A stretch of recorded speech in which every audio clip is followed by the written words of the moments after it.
I've been looking at different ways to explain our current political and social climate. All of the modern woes, from single motherhood to a destruction of general social norms, have always appeared to me, and I would assume to the public as well, as separate issues.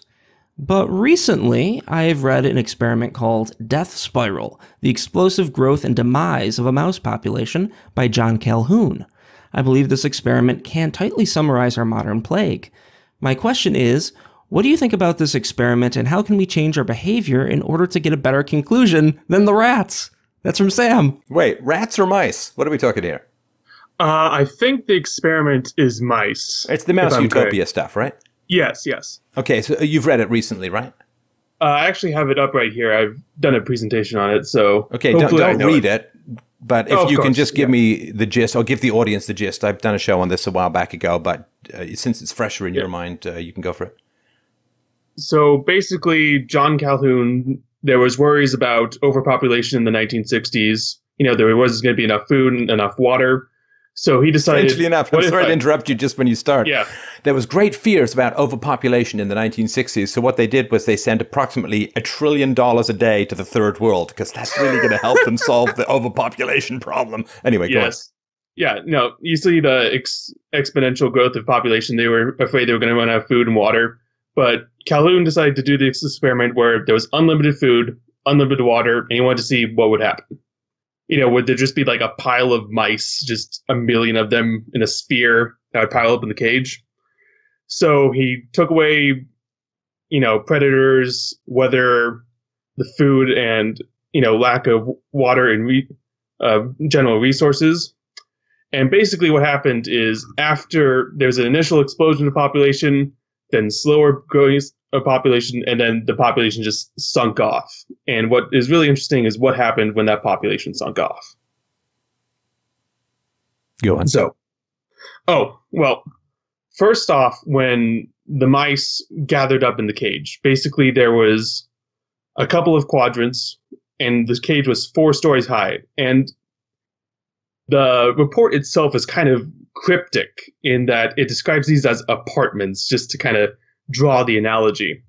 And if you look at the distribution on the graph of where the mice create their nests, even with the equal distribution of resources across the entire cage, the mice centralize in certain places. They kind of went urban. Yes, just by itself. You know, even with equal population, you know, there would be less competition in that area for resources. The mice still went there. And one of the more interesting things that happened in the experiment was that slowly, the female mice become infertile, just naturally. There wasn't any disease going around. There wasn't any, you know, mauling going around. They just weren't fertile. Their litters became less and less. You know, usually mice will have like litters of 17. I'm not sure what the term for baby mouse is, but 17 baby mice. And slowly that became, you know, most mothers would only have like 1 mouse per litter, which you can't really keep up the population doing that. Like me, my wife, and Ann Coulter. Yep, got it. Yes. And then with the male population, what happened was this phenomenon called the beautiful ones. And with the beautiful ones, what they would do is, instead of... Every time that Prince song goes into my head. All right, go on. I'll fight it. I'll fight it like a brain virus. Go on. No, just put it on the podcast. Get a copyright strike, whatever. Anyway, but with the beautiful ones. And what happened was, this population, instead of engaging socially with the rest of the mice, they kept to themselves, and they simply just constantly groomed themselves. And that's why they were beautiful. You know, they're just constantly grooming themselves, and that's how they occupied themselves.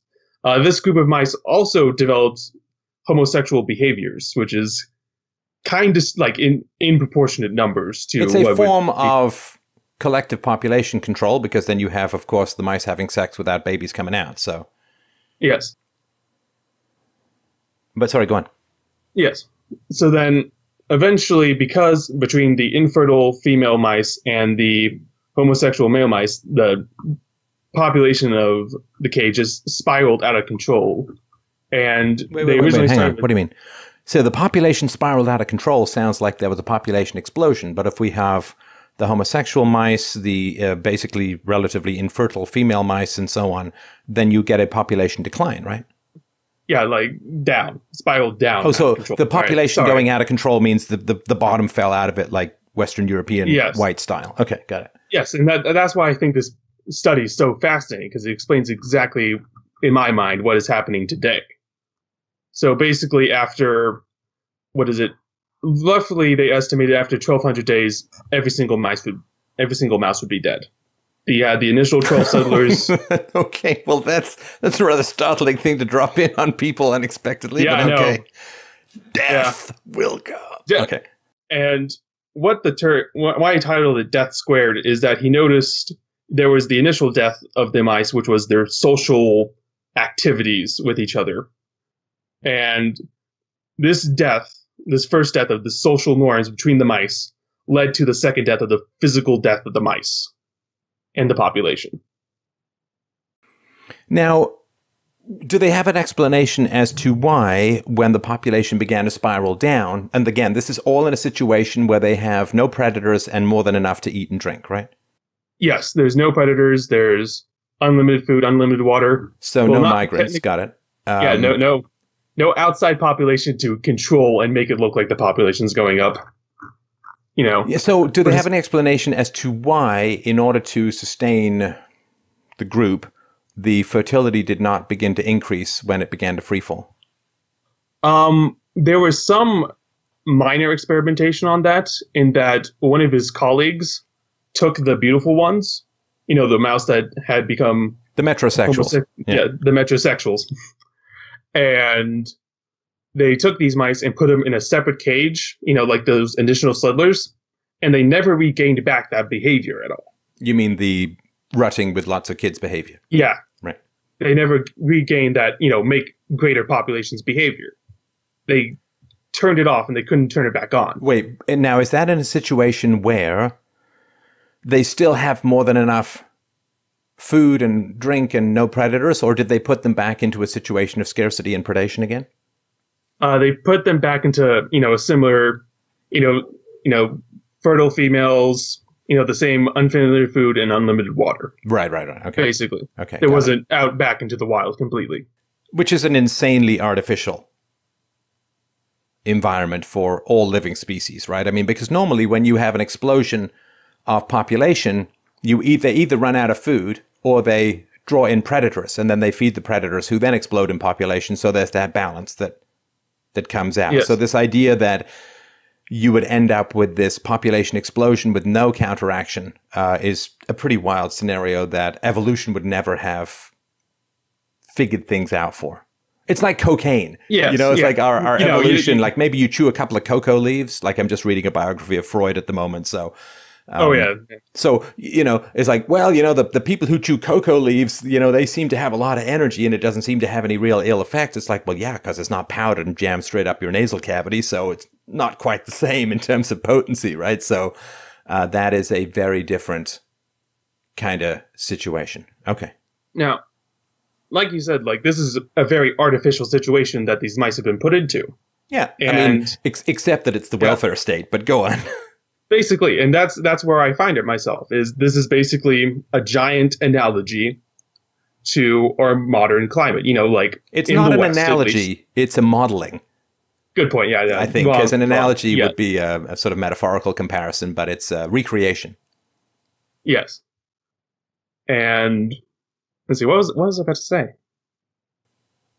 You're saying it was a very artificial situation. Oh, yeah. And I was pointing out the welfare state thing, but go on. I find the parameters for this experiment to be kind of similar to our modern society. You know what I mean? Like, you don't have massive fears of food shortages, at least in the West. You don't have... Nobody starves to death in the West. Unless you're really crazy. Like, unless you're really out there mentally. Yeah. It's almost... it's impossible to starve to death in the West. And, there's no general predation. If you look at European wars, this is the most peaceful time in Europe possible.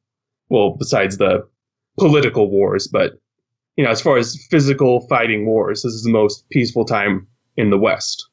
Oh, yeah. No, I mean, can you imagine? I mean, for me at least, it's pretty wild. And I think about this every couple of weeks probably, which is that certainly over the last 120 years, to be born when I was born and to get to the age of 51 having never been drafted is pretty remarkable. Absolutely. So the question is, what do you do in Western society to prevent this first and second death? And that gets Oh, yeah. really No, that to tricky. me is easy. Yeah. The answer is freedom. The answer is Freedom, freedom. right. Yeah, the answer Freedom. is freedom. Let me sort of give you an example that's going to get most people's jimmies in a twist. So, All right. whenever I do videos where women appear to be doing foolish things, the 4x4 one I put that was out recently, people are like, repeal the 19th, gotta not let women vote. And it's like, no, that's not the problem. The problem is not that women vote.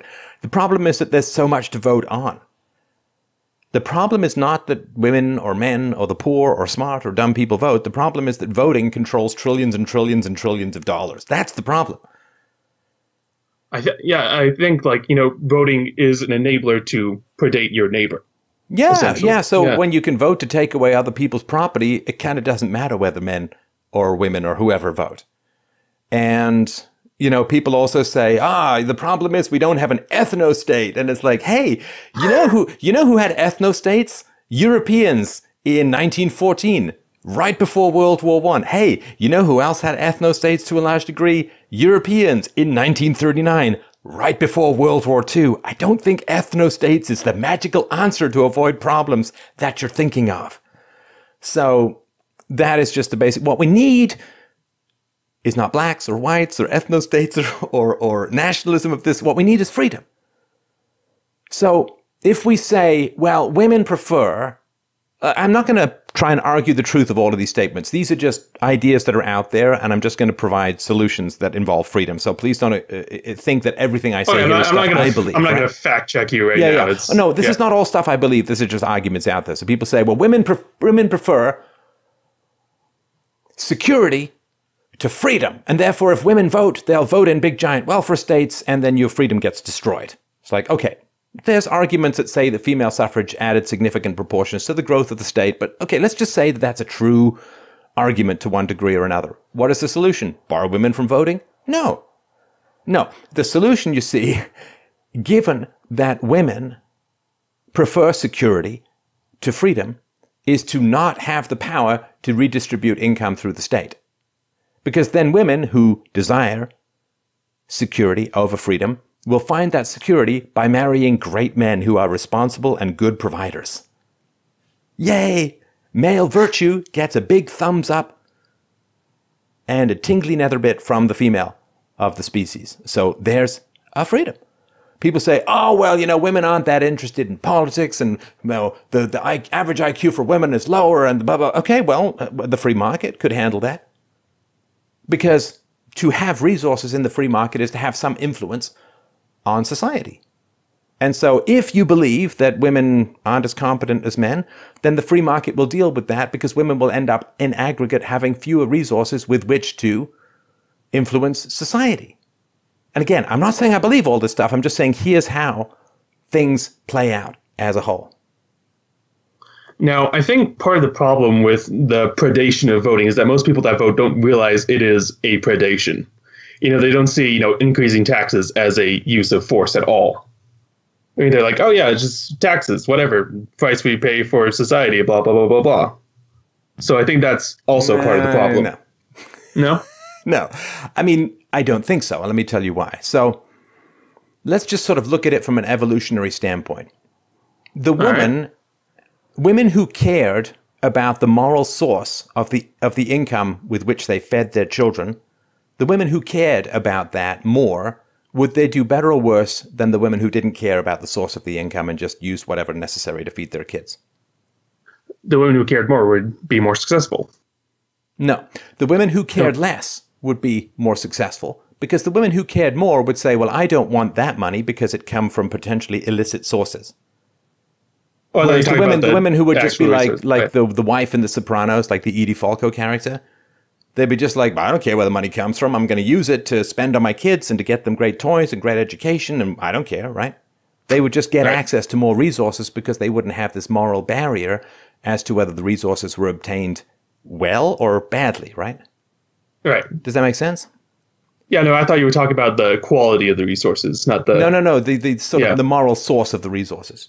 Yes. All right. I understand now. So a woman who doesn't care where her husband's money comes from is going to end up with more resources for her children than the woman who's like, well, I'm not going to choose this guy because he works for the government. I'm not going to choose this guy because he works for the military. I'm not going to choose this guy because he works for the IRS. Like, they're just going to end up with less choice, right? Right. So for women, I think there's a strong evolutionary pressure to not care about the source of the money and to not actually inquire into it that much. And for men, on the other hand, there may be more of an issue because if you're a man and you steal from another man, well, he might have a whole bunch of brothers who come and beat you up or kill you or steal back, right? So the man has it kind of matters to some degree, the source of his income, whether it's on the up and up, whether it's reciprocal, whether it's voluntary, whether it's productive or that kind of stuff, right? Right. And so for a man, and these are just generalities, I think, but for a man, absolutely. which is why men, when I say to men, taxation is theft, in general, they may kick and fight and argue and so on, but they kind of get that there's coercion involved. They may say it's fine. They try to justify the coercion and social such, contract, blah, blah, blah, right? Right. There is coercion involved, but you kind of signed on implicitly by being in the country and by using services. So they say there is coercion, but they justify it. But trying to get women to understand that when they apply for another childcare credit, that it's the initiation of force is a whole lot harder. Absolutely. So I think evolutionary, when you're saying, I think some people, I think men in general, have a slightly more morally sensitive evaluation of the source of income as opposed to moms, in particular moms, the women as a whole. I don't know. I'm not saying it's a huge amount. But, this just, part of this is sort of reasoning it through, and part of it is just a whole bunch of conversations I've had with people over the years where I've just found that men have a significant amount of curiosity as to the source of wealth, the source of revenue, the source of money, whereas I find women to be, in general, quite blandly incurious about this. Like I fill out the paperwork, I get a check. Good. I have another kid, I fill out more paperwork, I get a bigger check. Good. It's odd to me, this kind of disconnect. And in general, of course, men pay men pay a lot more taxes than women, and women collect a lot more benefits than men do.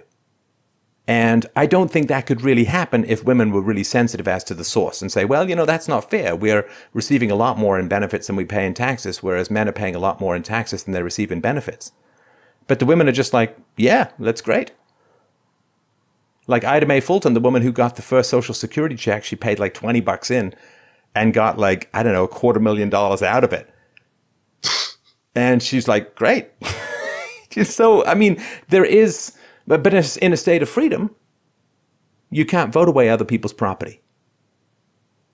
And so the fact that women may be somewhat less curious or sensitive about the moral source of the money wouldn't matter nearly as much because you can't just, there's much less immoral money floating around, if that makes sense. Absolutely. So just to return back to part of my original question is, do you think you see in society today that first step, that breakdown of social structure between people? Oh, yeah. No, absolutely. Absolutely. Totalitarianism is where the giant cannonball of penises lands when they're loosed on the human landscape. You get this big, giant, squishy ball of penises, you wad them all together, you stuff them in a cannon, you fire it, and then it lands in totalitarianism. Whenever sexuality is disconnected from consequences, you end up with totalitarianism. The road to hell is paved with thirsty vaginas. And that is just the way life works. When you uncork and unleash sexual licentiousness, as I said early on, you end up throwing society into complete chaos. It has to be funded. It has to be debt-based. It has to involve more and more coercive transfers of wealth.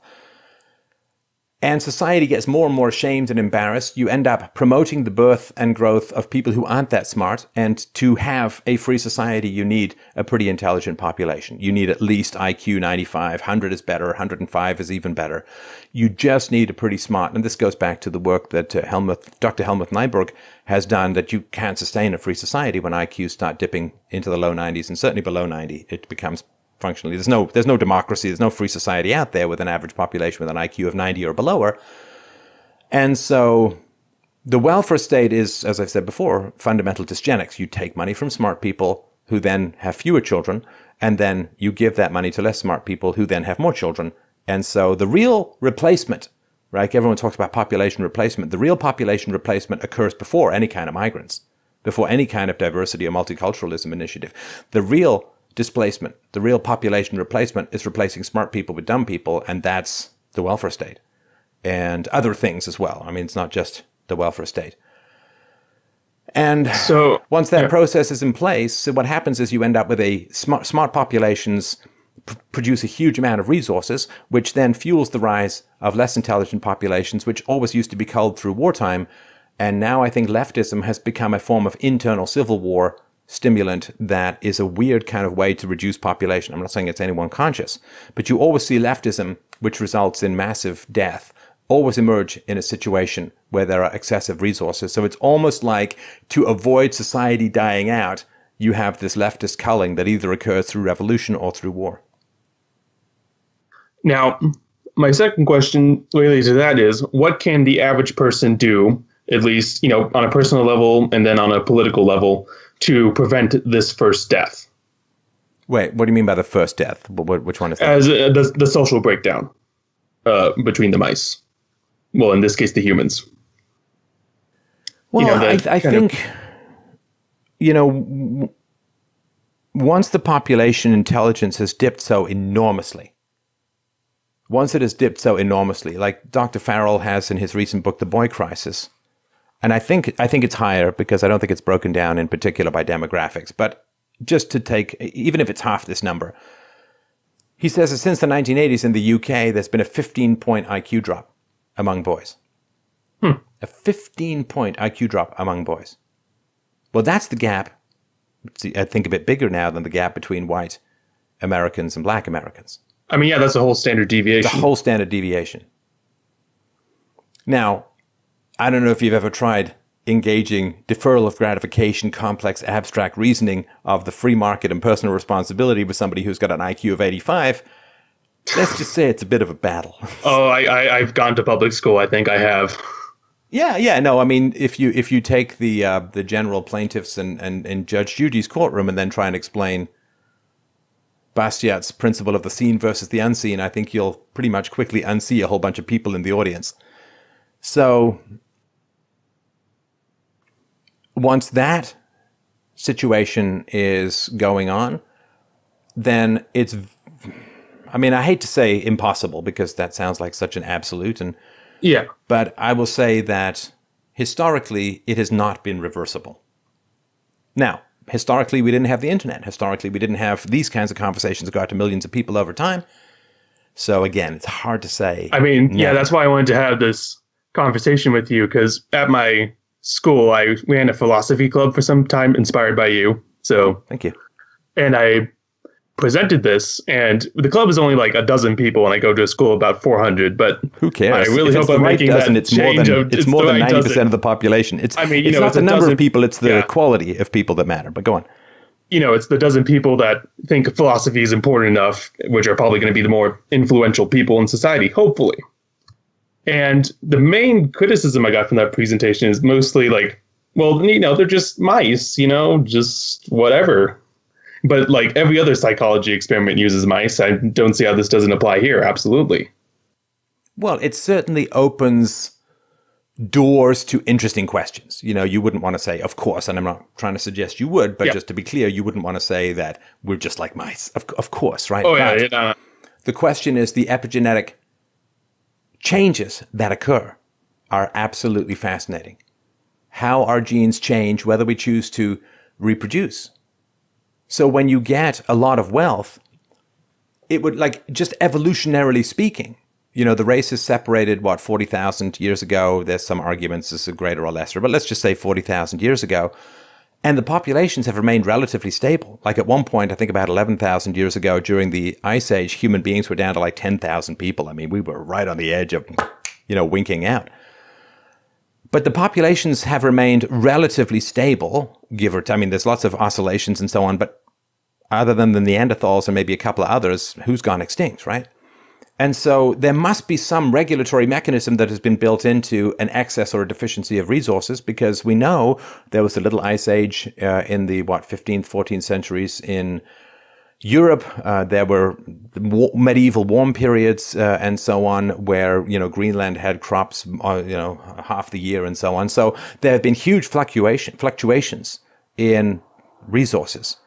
And the populations have survived. So what that means to me is there must be some self-correcting mechanism that precedes the mere change of resources. So when you have a lot of resources, you get a big increase in population. Now, if all that happened was the population increased and there was no built-in safeguard to reduce the population before the resources ran out, the big danger would be that you've got, let's say you start off with 10,000 people, you end up with 30,000 people because there's been a couple of decades of warmth, and then it gets really cold. The concern is, biologically speaking, that you would end up with everyone killing everyone else over the scarce resources, and there would not be enough to recover the population.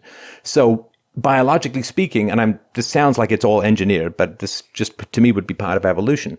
Biologically speaking, the groups that self-limited their reproduction in a state of excess resources would do the best. Because in nature, the resources grow and then they collapse. They spread and then they contract. They increase and then they decrease, right? Winter is always coming at one time or another, at one point or another.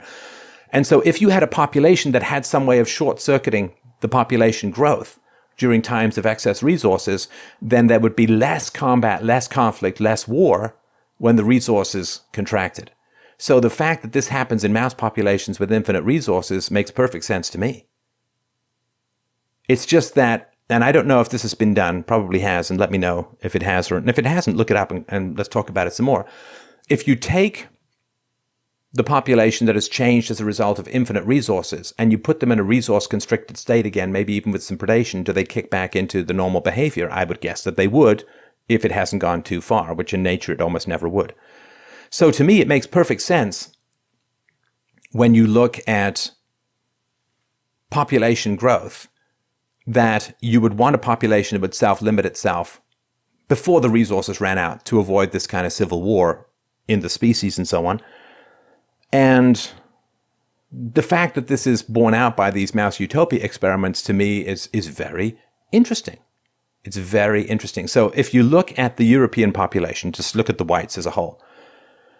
So, of course, you have massive growth in the European population in the 19th century, and then, of course, population replacement after the First and Second World War. You got the baby booms, in particular in the 1950s, when the average was like 4 to 5 to 6 kids per family.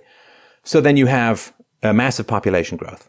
Now, then what you'd want, if you were nature designing all of this stuff, is you'd want people to self-limit in terms of having children. Because you wouldn't want, oh, our population is low, so let's have 6 kids.